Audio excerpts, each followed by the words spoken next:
Hi guys, welcome to our vlog. So today is a very special day because today is birthday ng aming pinakamamahal na si Boss Luwan. We come to the idea na i-celebrate na lang yung birthday ni Boss Luwan outside and also to consider the best activities na favorite ng aming si Boss Luwan na yun nga, mag-swimming.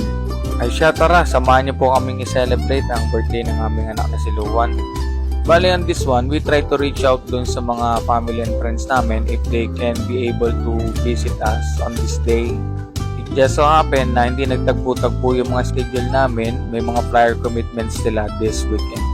So hopefully, by next year, we can gather all together na with family and friends to celebrate the birthday of our son. At na rin na nga po ang ganap. Happy birthday to you!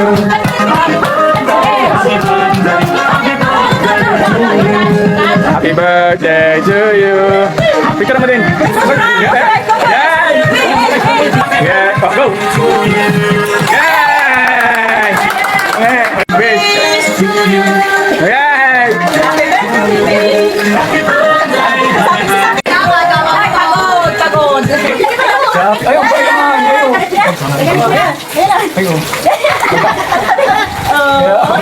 Hindi nyo, kain lang kayo.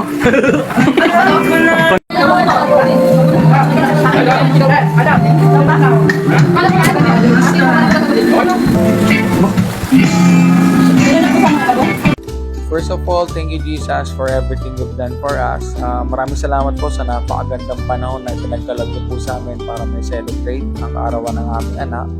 Maraming salamat din po pala sa mga malalapit naming kapamilya at mga kaibigan, most especially kay Daddy Sam, Auntie Dolores, Ate Bini, Kuya DJ, Tatay JB. And also, we really appreciate your birthday greetings. Maraming salamat po sa mga bumate. Hindi lang po namin kayo ma-reply lahat, pero sobrang na-appreciate po namin ang inyong pagbati sa amin, anak. And sa'yo, Luwan, anak, message namin sa'yo ni Mami is yun, lumaki kang may tao sa Diyos, lumaki kang mabait na bata, magkaroon ng maayos na kalusugan, ma-enjoy at matupad mong lahat ng mga naisin mo sa iyong buhay. Nandito lang kami, lagi nakasuporta sa'yo, anak. Mahal na mahal ka namin, lahat kami ng mga nakapaligid sa'yo. Ikaw yung blessing at ikaw yung pinakamagandang nangyari sa buhay namin. Ay siya, pangitan namang na-enjoy ang birthday, bagsak eh. At muli po, maraming salamat sa inyong pagsama at panonood sa pag-celebrate ng arawan ng aming anak na si Boss Luwan. At kita-kits na lang po sa mga susunod pa nating video. Maraming salamat sa mga solid supporters natin dyan. Soon and hopefully next year magkakasama or mas marami na tayo ng mga pag-celebrate ng birthday ni Boss Luwan. Thank you ulit. Salamat sa inyo.